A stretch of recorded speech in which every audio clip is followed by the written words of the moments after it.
No point planning routes, cause you're gone in a hurry. My dad keeps 2 suitcases packed in the den, so it's only a matter of when. I don't learn the names, don't bother with faces. All I can trust is this concrete oasis. Seems every time I'm about to despair, there's a 7-Eleven right there. Each store is the same, from Las Vegas to Boston. Linoleum aisles that I love to get lost in. I pray at my altar of slush. Yeah, I live for that sweet frozen rush.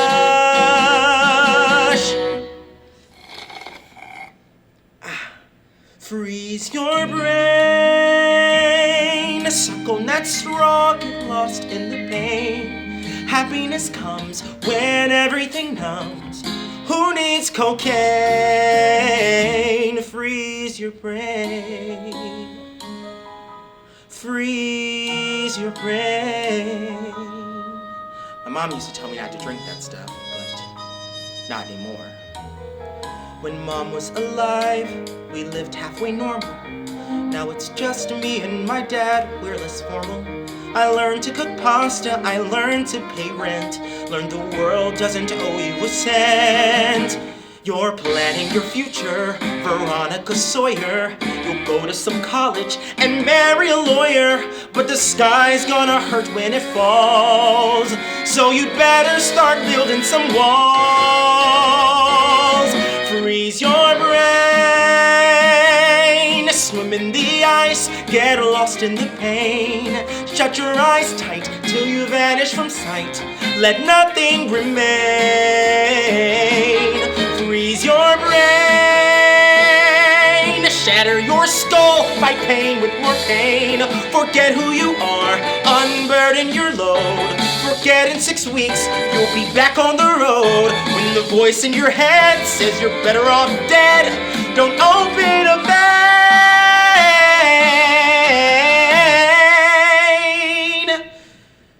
Just freeze your brain. Freeze your brain. Go on and freeze your brain. Try it. Welcome to DSM's Black Art Matter series. We're here today with Brandon Baker, a Dallas-based performer. Welcome, Brandon. How are you? I'm doing well. Good, good. You ready to jump on in? Yeah, let's start. All right, so the first question we have for every guest on this series is, what does Black identity mean to and for you? Well, 2 and 4, of course, 2 different answers. To me, it's just the way that I've seen myself portrayed throughout my entire lifetime by everyone that I've ever met. Family, friends, television, music, and it sort of cultivated who I then saw myself as within the world.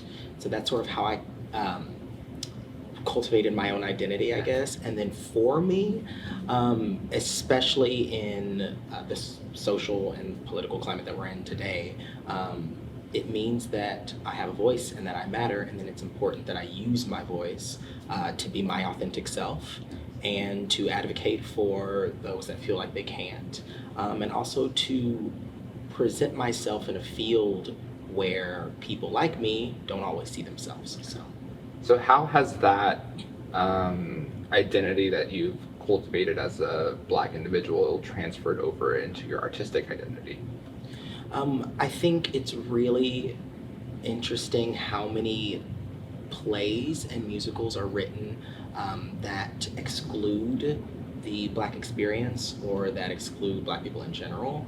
And so I think it's one of my goals, and has been since college, to sort of pull down some of those stereotypes as far as like who should be cast as what. And so I'm always interested in being cast in shows that maybe wouldn't be played by a role or by a Black person like me. And so that is sort of how I have wanted to cultivate my identity within my art, is that I love doing roles such as like Sammy Davis Jr., where he is Black, and it's great that I get to be authentically myself, but then I get to do other roles where maybe they weren't originally cast as a Black person, but then others can see that it's acceptable and it works. So, Can you expound more on the process you go through and that intentionality of looking for work that calls to you, but that also you want to see broken down and played by someone who it's not traditionally played by? yeah, well, just like any like common theater person, I have my list of shows, dream shows. Mhm. There are shows on there that, of course, I could do. There are shows on there that I would never be cast in. And that's Never say totally okay. never. Yeah, okay. But there are roles that it comes down to, for me at least as a singer, it comes down to vocal range. Okay, as a baritone, you know, there's only so much music that's written for us because they expect every guy to be able to sing a high C or a middle C or, you know, so on and so forth.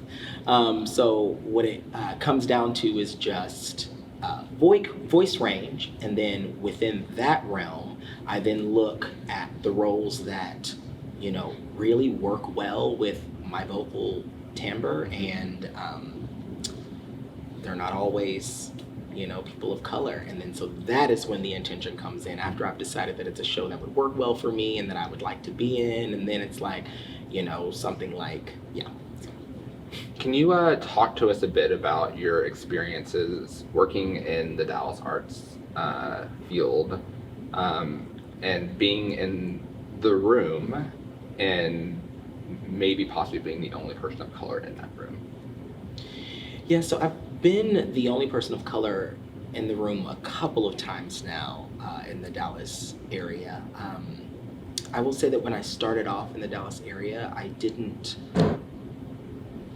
start performing right away. Once I came back from college and what I was doing beforehand, I took a bit of a break. I knew that I needed a bit of a break to just sort of reassess my plan and what my goals were and what was important to me.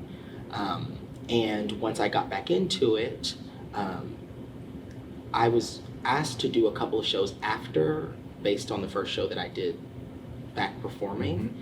And oftentimes I was the only Black person in the room. And so it just became about me showing up as my authentic self, kind, caring, fun, energetic, you know, giving the people what they want.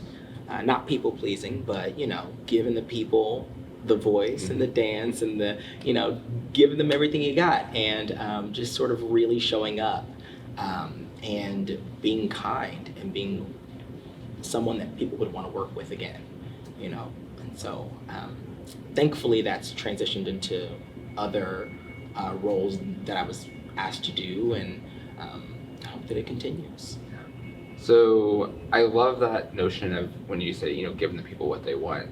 When you're on stage and you're performing for an audience that most likely largely white, what is that feeling for you of playing a character that these audiences may have never seen a person of color play to begin with, and then doing it in front of hundreds of mostly white individuals who expect one thing and then you come out and provide another?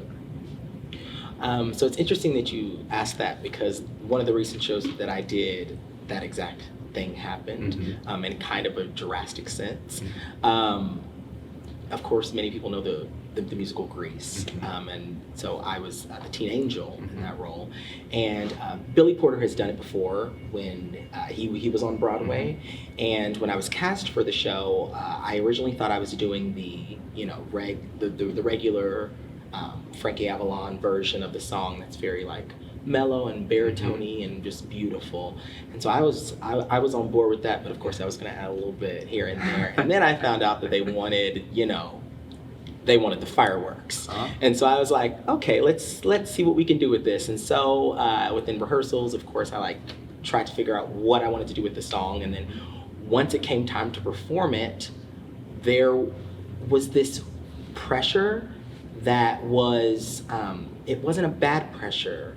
It was this pressure to really go out and, you know, sell it and be ready and be there, and really, you know, take it home. And, you know, there were all these things that were added into the number. But afterwards, there was so much positivity about what I had done because it was different. Yeah. It was something that they hadn't seen before, so it was exciting for me. I was thrilled to get up there and shake up the show just a little bit and, you know, take things Grease to a needs that bit of sometimes. yeah, you know, it can get a little, you know, it's a beautiful show, but it can get a little stagnant here and there. But it was great to have that moment of just, you thought this was going to go this way, but this is how it's actually going to go. Yeah.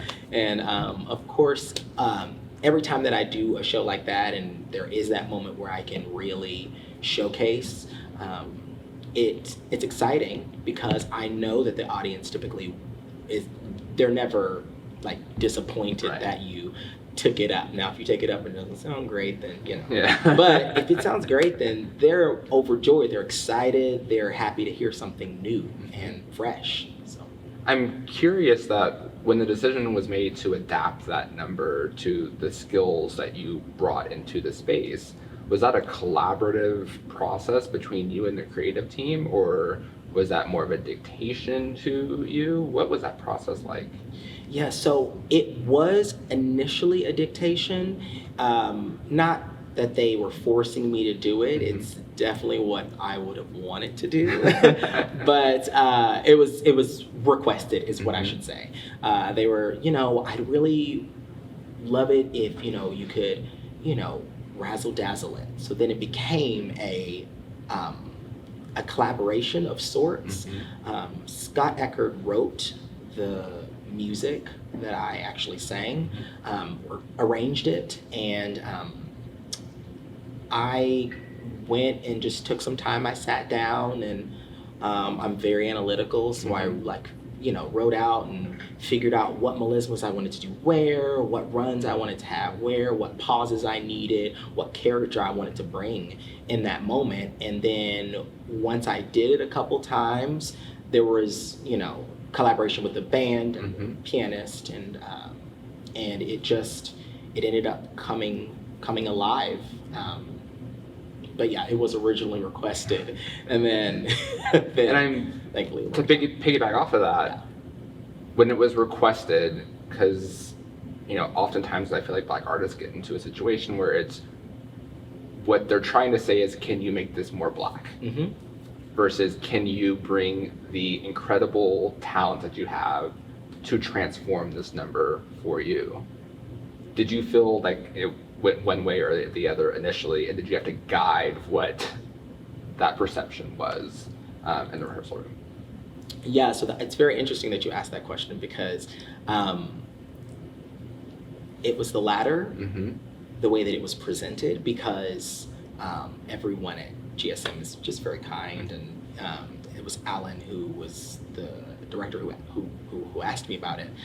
He's so sweet. He was just like, hey, I'd really like it if you could, you know, and he like gave me reference of saying Billy Porter. So instead of just saying like, I want you to make it Black, it was very like this is more of the direction that we want to go in. And I was like, I watched it and I was like, okay. I got you. I got it. So it was definitely subtext behind Make It Black was definitely subtext, but it wasn't what was outright requested. So I'm personally okay with being requested to make it Black because that means that you want Black, and that's the more exposure and whatever the reason, you know, I'm here for it. Yeah. Now, of course, if it's like in mockery, or if it's like asking me to tone it down, or it just always depends on the delivery of how it's requested. So I am also curious in the work that you try to do to portray roles that aren't typically portrayed by individuals of color. When did that intentionality start for you? Did you find that in college that that's what you wanted to do and kind of focus your time, talents, and efforts on? Was that growing up you just didn't see individuals like you on stage, so you were like, I want to make sure that individuals who look like me at a young age see me being able to do this? When did that start for you? So it was kind of an evolution for me because it started when I was in high school, and we did some predominantly white musicals, And once I learned that I could work within those parameters, I did Anything Goes, and as Billy Crocker, and then Singing in the Rain as Cosmo Brown. And neither of those roles, it's not written in the script, it's not written in the music or anywhere that the person needs to be white, Right. but it's what's typically expected. Mm-hmm. And I just remember doing Anything Goes and feeling sort of out of place at a young age, and feeling like I wasn't right for the role. And I had a conversation with my sister about this, and she and I talked about how, like, why I felt that way, and what I realized is I felt that way because that's what the media and television and Broadway and everything has told me to feel. And so I was like, okay, well, so then I took a different perspective, and of course I loved that musical, but going forward, doing shows that were so drastically one way or the other made me understand that I have the opportunity to venture into either field, to play as wide as I want to play, as wide as I believe that I can play. Of course, my first show in college was Little Shop of Horrors, and The Plant.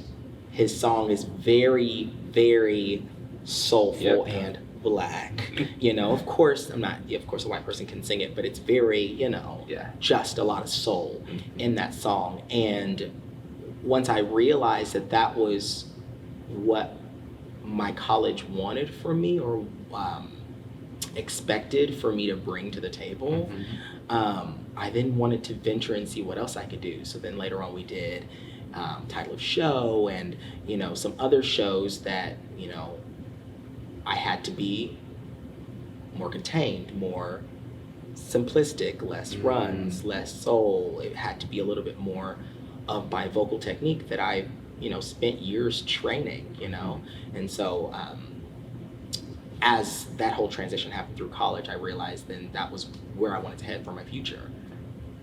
Thank you for sharing all of that.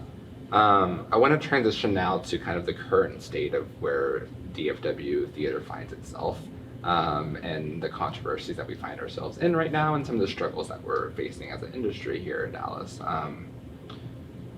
After the murder of George Floyd, in the midst of a pandemic, a lot of promises were made by almost every theater here in our city. And now that we're all opening back up, we're all producing again, we're all putting work on our stages again, we're finding that some theaters are keeping promises, some theaters are still working on promises, and some theaters just flat out aren't, or just breaking promises. One, I would love to know just what your opinion on the overall state of the arts in Dallas are right now from your perspective, but then also what pressures may you feel or may not feel as a working artist to be a part of a solution with these theaters? Well, first of all, I am in no way surprised with what happened, as far as like the promises that were broken. I expected as such. I hoped for the best, but expected the worst. It comes down to more so, who are the people on the boards? Who are the people that are deciding what shows are being done? Who are the people that are in the deciding chair or equation? And I knew that those people aren't going to change. And I knew that their opinions probably weren't going to change. So I figured that, if theaters are putting out statements, this is a PR team, this is, could be the directors, casting directors, it could be, it could be people that do matter in the equation, but it's not always the people that do have the say. And I know that some board of directors even have say in casting oftentimes. And so it's just, like I said, I just didn't, I didn't expect that much of a shift. I am very proud of the theaters that have made that shift, and I think it's amazing. I just saw the casting for The Wiz yesterday, And my overwhelming joy in seeing that cast list, I was just so happy. And it's wonderful to see that certain theaters are making those strides. There are other theaters, such as Water Tower, that faced that whole controversy around their casting.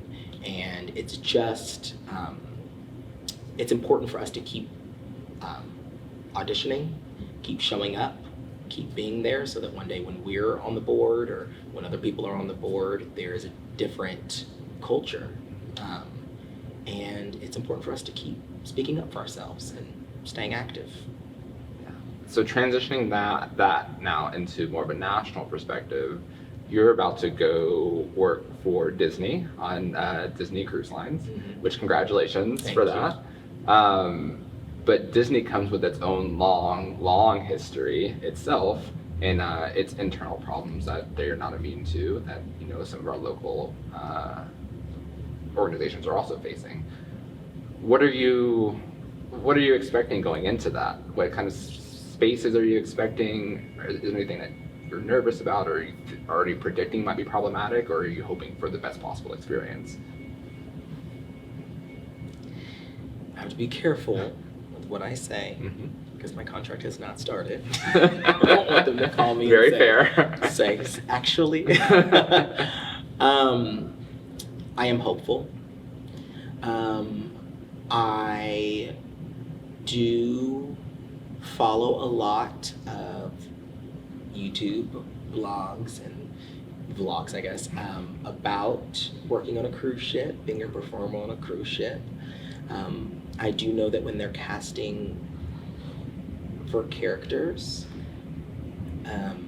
oftentimes face is the most important when it comes to it, which makes sense because you'd rather have one performer who can, face and character versus just one and just the other. But it makes sense. For the main stage shows, I do see predominantly white, and maybe it's because, the black person was in the video or whatever the reason may be. But I do think that there's a chance that I could be the only black person, and I wouldn't necessarily be surprised. I do hope that in the future that it changes. But again, this is one of those reasons, this is one of those things that I work for. I want to be in a space where my face is not normally seen. I'm not uncomfortable being in the space where my face is not normally seen, because I know how to be my best version of myself and show that it's perfectly fine to have all races, all ethnicities a part of all of these shows. And I definitely think that Disney is opening up a lot more, and that's exciting to see. I would love for a nice black prince, but alas, I might be older. Wouldn't we all? But I am nervous, but I'm not nervous for like racial reasons, because I can defend myself if need be, or stand up for myself. But I'm just sort of nervous to see what the culture is going to be like, what the other cast members are going to be like. So let's talk about self-care a little bit then, because on a cruise ship, being isolated in the middle of the ocean, which personally terrifies me, having to work in that just water all the way around. But that can be an isolating thing, and if there's not a proper support structure in place for your own mental health and mental well-being in terms that you may have to struggle with, and spaces you have to struggle with, that then falls on you to take care of your own self. What mechanisms do you have in place for your own self-care? So I'm a huge self-care proponent. I think that it is just one of the most